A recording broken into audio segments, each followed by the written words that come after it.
Hey, you guys.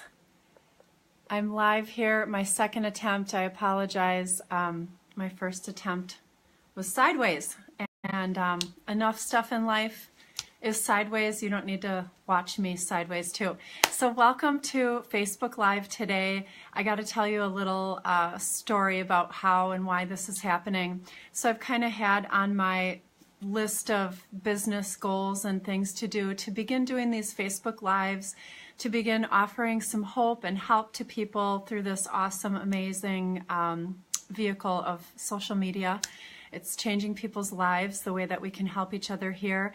And a couple weeks ago or last week, I woke up in the morning, like half sleeping, with this Facebook Live. Hi, Scott Krieger. Hi, Becca Grambort. Hey, you guys. I'm so glad that you're here. So anyway, I woke up with this literally like eyes still closed, half sleeping, with things women in business need to stop doing. And I was like, wow, okay. I know that that wasn't my idea. And I don't know about you guys, but a lot of times God really speaks to me in that twilight sleep while you're half sleeping, half awake. And I was like, I grabbed a pen, I wrote it down, and I knew that, hi Heidi, and I knew that God was saying to me to share this with you on a Facebook Live. He's basically telling me, Kim, get your butt in gear and start doing these Facebook Lives. Stop just thinking about it and having it written down in your lists. I'm a great list maker. And so I'm here. I'm doing it. I'm doing what God told me to do. So today, my message, and you guys know I like to be positive, not negative. And the title of my message is kind of negative. It's things women need to stop doing. And that doesn't sound encouraging. But here's the deal. If you stop doing these things that I'm going to share with you today and start doing the opposite of these things that I'm going to share with you today, hi, cutie. Don't distract me, honey. If you will stop doing some of these things, start doing the opposite things that I'm going to suggest to you today, I'm telling you, it's going to be a new season for you in business. Hi, Christine. I love that you guys are here with me. If you're commenting, I don't know if they're all going to show up because for some reason on my phone I don't always see the comments. But let's dive in. 5 things. And these are really, I want you to consider this message as a message from God. This is what God is telling you about your business life. Okay? This is for female entrepreneurs or women in ministry or men. I mean, guys, I hate to always discriminate against you. So Scott Krieger, the only man watching right now, you can use these tips at work. All right, number 1, you need to stop feeling bad for trying to help people. What do I mean by that? Well, I talk to women every day who are in sales. They're in a direct sales business or some form of offering a product or service to people. And their number 1 obstacle or objection to diving into the business that they're in and giving it all they have is, I don't want to feel like an annoying salesperson. I don't want to be salesy. I don't want people to think I'm trying to sell them. And so today I want to just shift your focus. If the product or service that you're providing is helping people, I want you to stop feeling bad for helping people. I talked to a woman this morning, one of my clients. She's amazing. She's one of my star clients. She's been in direct sales for a couple of decades. And she does not apologize for making people's lives better. You know, you guys, I want you to see how what you bring makes people's lives better. And I'm going to tell you a little story, just a short one. So you guys know that I started another business in 2017. It's a health and nutrition business, my Zija business, and the nutrition product that I take and use and that has helped me get in the best health of my life is really the core of our business, and it's what I share the most. And when I launched my business, it was on a Friday. The following Thursday was my first few meeting of since I launched the business, and I thought to myself, should I share this nutrition with my few members? Now, good morning, Marlene. I really second guessed this thought, and I'll tell you why. Because I thought, I don't want to seem like salesy. I don't want to seem like I'm now pushing this other thing I'm doing on these women, like taking advantage of the fact that they're coming to hear me speak, they're paying to be a member of my network, and now here I am, like hawking my wares and peddling my wares to them. Well, I had that fleeting thought, and my second thought was, this product could help them. This product could help them. So I thought, I'm going to just do it in a very non-pressure threatening way.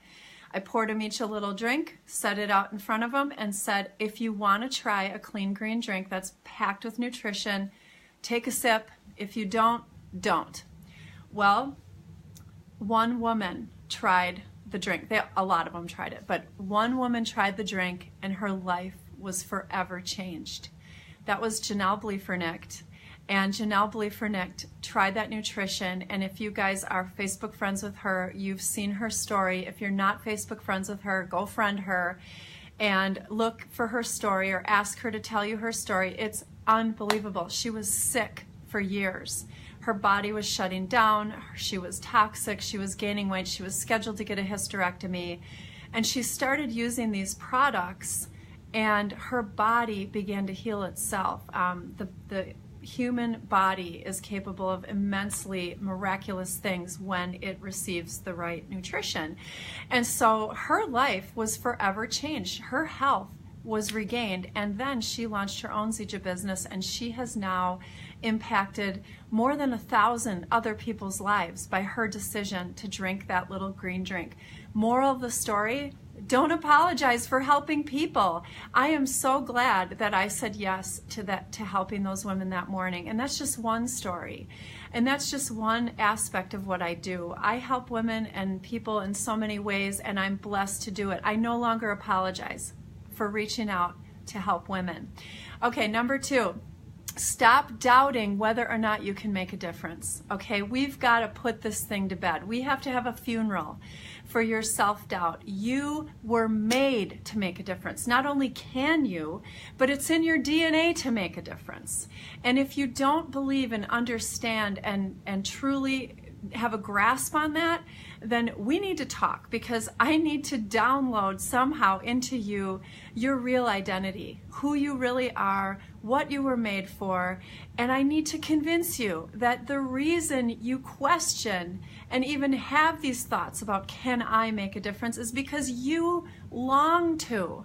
You long to, and you didn't put that longing there. God put that longing inside of you to make a difference. And so we have to just lay this thing to rest and say, enough is enough. I'll no longer doubt whether or not I can make a difference. Every life can make a difference. Every human being was created to make a difference. Yes, okay? Take it from me. You can make a difference. Stop doubting that in your business, in your ministry, in your home. You are amazing, and you are the work of God's hands. You were created to do miraculous things. Thank you for those loves, Marlene. I'm thinking of you because your name is up here on my screen. You were made to make a difference. Marlene Dawson just told her story in our book, The Miracle Effect, and is making a huge difference in people's lives by telling her story. She's making a difference by choosing forgiveness instead of bitterness. She's making a difference by choosing love instead of hate. You can do that too. With the power of God inside of you, you can do that too. Number 3, stop caring what people think. Oh my gosh, ladies, this is a 2-day seminar, so I'm just going to give you the nutshell version. If you live in the prison of what people think about you, and if I do this, they'll think that. And if I don't do this, they'll think that. And if I do this, they'll be mad. And if I don't do this, they'll be mad. If I do this, they'll like me. If I do this, they'll approve. If I do that, they will not approve. If you live in that world, you are not a free person. You are not a free woman. You are not a free man. You must, at some point in your life, make a decision to live for an audience of one. And that's your maker. If God is pleased with you, and guess what? You don't have to do things perfect for God to be pleased. Isn't that awesome? You actually can please God in your flaws, in your failures. If you are walking with God, holding his hand and not letting go, if you remain humbled before God and you allow him to work out your junk, guess what? He's pleased with you. And here's something even greater. He's pleased with you simply if you have Jesus living inside of you, because the Father cannot not be pleased with his Son.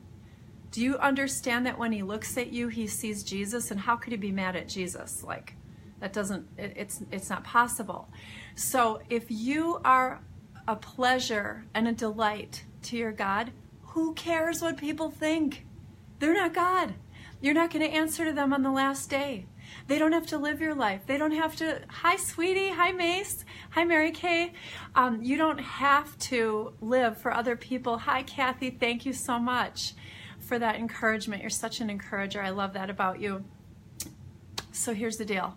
You live for an audience of one. Does that mean you're never going to have thoughts about what people think? Sure. Does that mean you're never going to say, ooh, you know, that person's mad at me and now I feel like sick in my stomach? Well, yeah, that's going to happen. What can you do when someone's mad at you? You can only do your best to make it right and know that your audience of one is pleased with you regardless of how mad people are at you. There are times I've had to make really, really hard decisions that not everybody in my world understood or agreed with. I had to make those decisions based on what God was telling me to do, what was right for the circumstances that maybe other people didn't see. And I learned to live for an audience of one. There were times I had to get on the floor before God and say, God, I have to know you're okay with me. And I remember one day I was on the floor for 4 hours and I was like, I'm not getting up until I know that we're good and that you're at peace with me and that I'm not somehow displeasing you or doing the totally wrong thing with my life. And guess what, you guys? He gave me that peace that day. And it doesn't mean I did everything perfect, but what he downloaded to me was, I've got you. And even if you screw things up, we can handle that and we can fix it together. Just stick with me and stop worrying about what people think. I was a slave to what people thought of me for so many years. And I tell you, I promise you, you want to be free from that. You need to be free from that. Life is no fun when you're a slave to what people think of you. So stop caring and giving so much energy to what people think of you. Find out what God thinks of you. Find out what you have to do to please him, and you can live at peace. Number 4, stop treating your business like a hobby. Oh, ladies, let me talk to all the stay-at-home moms who started a business on the side, or even some of my authors who've been moms and ministering in Bible studies, or helping women over coffee all these years, which is what I did when I was a stay-at-home mom. I was a homeschooling mom, stay-at-home mom, and now I am in business, as you guys know, and have been for 6.5 years. And I do not treat my business like a hobby, because it's a calling. It's my passion. And guess what? It's a business. I file business tax forms at the end of the year. And if you are filing business tax forms, you're in business. And what I want to do with this tip today is empower you to own the identity of a business owner. You are out there in the marketplace, and I want you to understand that if God has you in the marketplace for whatever reason, whether you are self-employed or you're employed by someone else, if you are following God and he's got you in the marketplace for some reason, that's where you're called. That's where you're called to make an impact. So we don't apologize for being professional. We don't apologize for putting our heart into our business. We don't apologize for connecting with people to grow our business, because it's our mission field. Our business is a mission field. There are many mountains in this culture that need God-fearing women placed on them, in them, to be an influencer. And one of those mountains is the mountain of the business world. There are people, I promise you, there are people in your business world who need you.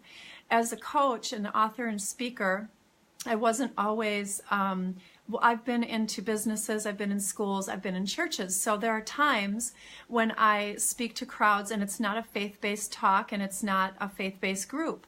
But then that would connect me with people. And I'm thinking of one particular business speaking engagement I did. It was for a direct sales business, and I was there to inspire and launch their year, and it was totally awesome. And a couple of those people connected with me after my talk and wanted to meet one-on-one. So we're doing a coaching session in my office, and I'm there to ask them what they, what goals they want for their life in all these different areas. And one of the areas is spiritually. In one day, 2 women said to me that they were spiritually empty and they didn't know what was next. So 2 women in one day in my office prayed with me and asked the Lord Jesus to come into their heart and life in a business setting. And this was not on my agenda. This was on God's agenda. And I understand as God's servant that I am serving him in business. And so if I'm not open to his leading, if I'm not listening to my clients, I might be missing out on an opportunity. There are times in a coaching session where God says, you need to pray for that person right now, pray for your client. And so I asked them, can I pray for you? And I've never once had a client say no. And so I want you guys to understand that your business is not a hobby unless you want it to be, okay? And if you do, no judgment, no judgment. I'm talking about women who feel called and have a passion for their business, and they know it's where they're called to make an impact, but yet they feel like, I'm not really truly a professional. You're only as professional as you believe you are. You're only as much of a businesswoman as you see yourself as. And I'm telling you, if you own a business and you file business tax forms, you're in business. And I want you to own it and wear it and be proud of it and walk into a professional setting feeling like a professional, because you are. And if you don't feel professional, guess what? Don't go by your feelings. Keep getting trained, keep growing, keep developing yourself personally, professionally, spiritually, and own the identity that God created for you. Because if he called you to the business mountain, you're a businesswoman. And by the way, I love businesswomen. I have such a heart for businesswomen. And that's why few is few. It's our tagline is faith, family, business. Those are the things I'm passionate about.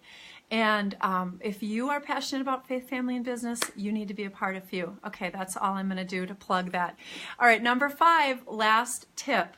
Last tip for today. Business women need to stop doing this. Stop compromising and doing what you don't love. Stop compromising and doing what you don't love. A lot of you guys out there are feeling stuck. You made a commitment to do something, but you don't enjoy it. Or you really need this paycheck, but you hate doing it. You're doing what you don't love. And sometimes we have to do that for a season. I'm not saying go quit your job tomorrow and all your husbands are going to hate me, okay?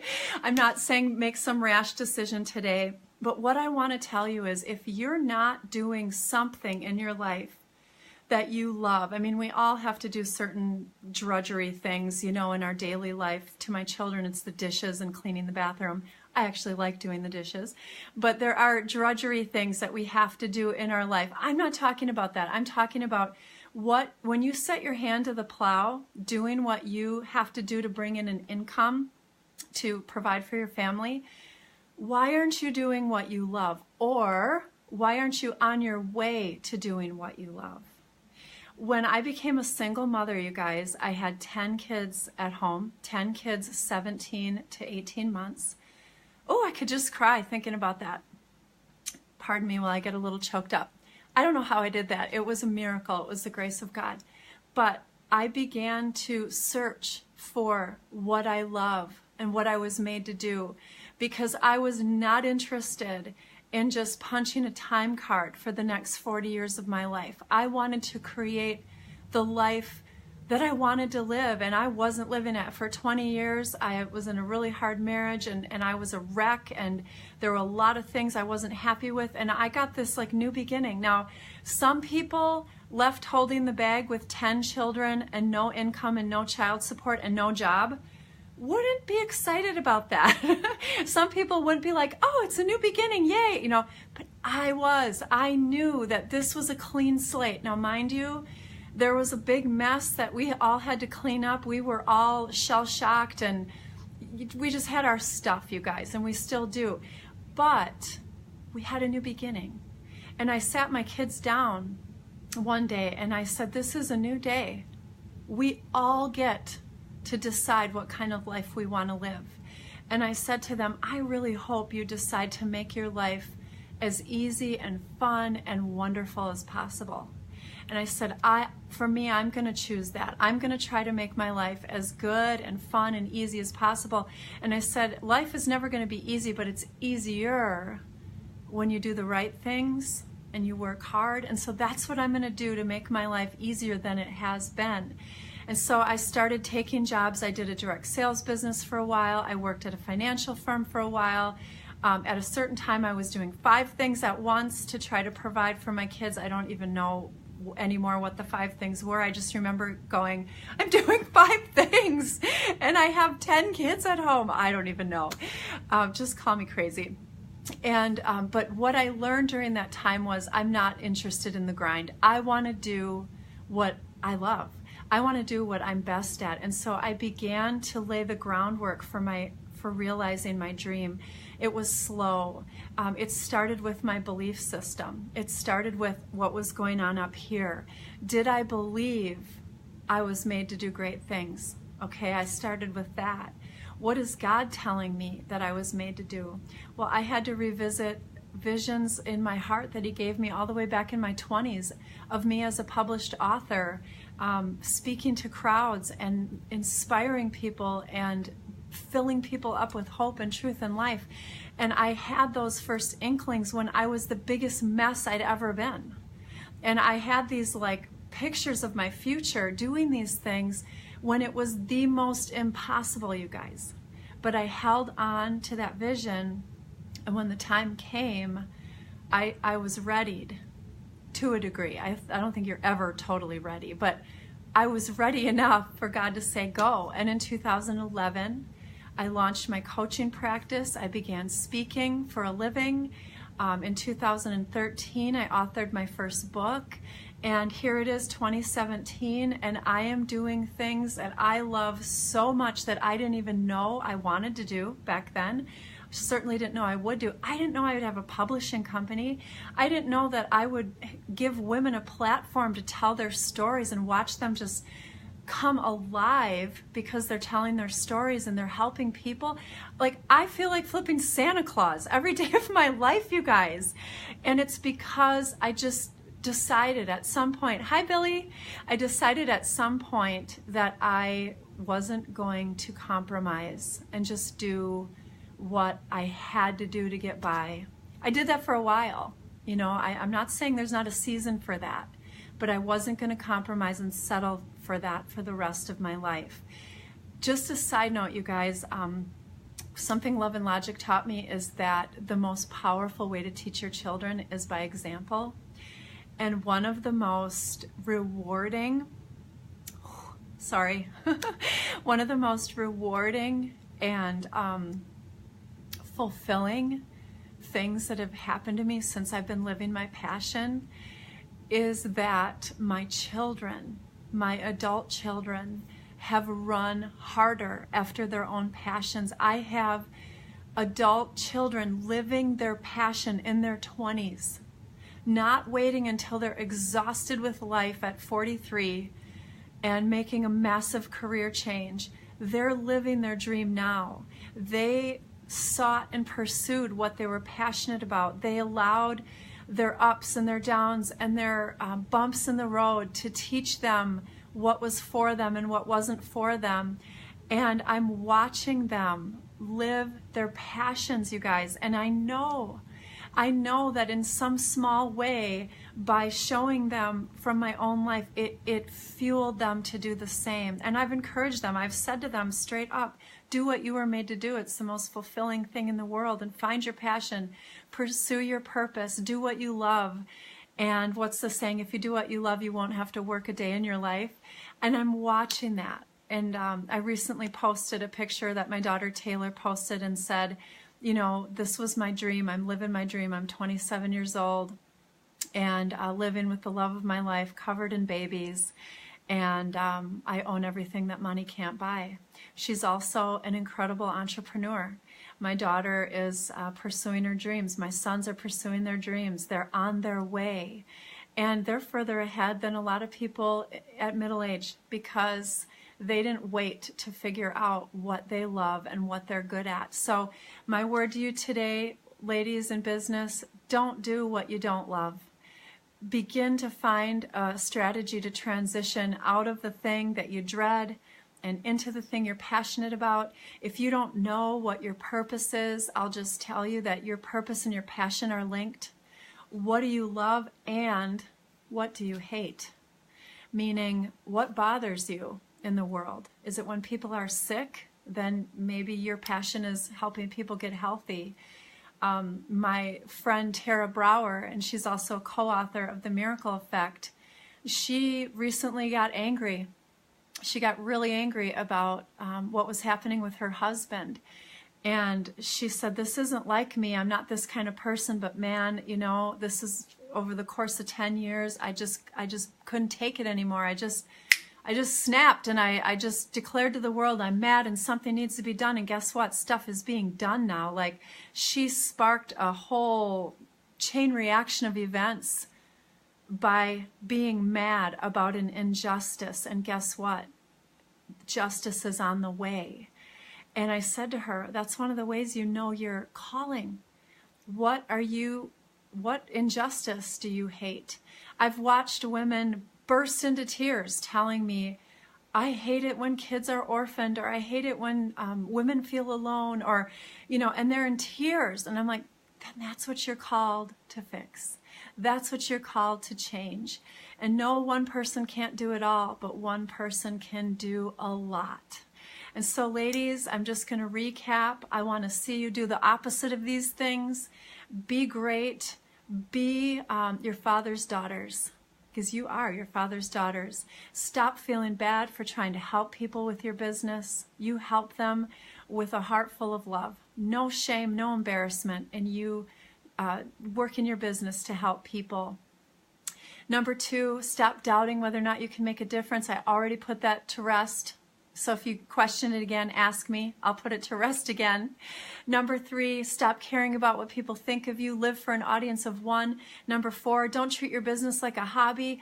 Own your identity as a businesswoman and wear it with pride. Shoulders back, head up, wear your crown wherever you go. Because at the bare minimum, you are an ambassador for the kingdom. And lastly, number 5, stop compromising and doing what you don't love, and create a strategy to get on the road out of what you don't love into what you do love, into what excites you, what you're passionate about, or what bothers you in the world. That's my Facebook Live for today. I'd love to hear your feedback. Thank you all for being with me. Thank you, Paula, for your comments, your encouragement. I love your heart. I'm so glad you're live with me. Love you too, Kathy, and anybody else who commented who I might miss. Oh, my friend, Miss Heather. Love you, sweetheart. You can watch later. I know you'll tell me all about it later and critique me. All good, I'm sure. Love you guys so much. Have a great day. Bye-bye.